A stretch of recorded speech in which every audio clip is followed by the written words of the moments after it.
சுபத்ராவை கண்டுபிடிச்சிடுறாங்க நம்ம இசை. அதுக்கப்புறம் கூட்டிகிட்டு வந்துடுறாங்க.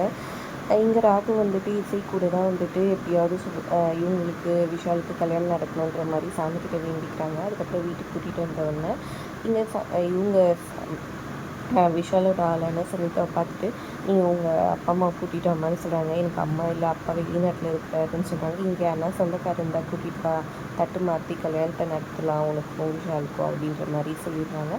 வர்ஷினிக்கும் ராகவுக்கு மட்டும்தான் கல்யாணம் நடக்கும், மனுஷன் சம்மதின்னு சொல்ல பரவாயில்ல சம்மதி அப்படின்ற மாதிரி இசையோட சித்தி சொல்கிறாங்க. நான் இதை தானே எதிர்பார்த்தேன்னு சந்தோஷப்படுறாங்க. அப்புறம் அவங்க வந்து அவங்க ஃப்ரெண்டுக்கு ஃபோன் பண்ணி இப்போ இசைக்கு கல்யாணம் நடக்காது, அதை நிறுத்திட்டாங்க சுபத்ரான்னு சந்தோஷமாக சொல்லிட்டு இருக்காங்க. இனிமேல் நான் ஜாதகத்தை பற்றி பயப்பட தேவையில்லை அப்படின்னு சந்தோஷமாக சொல்லிட்டு இருக்காங்க.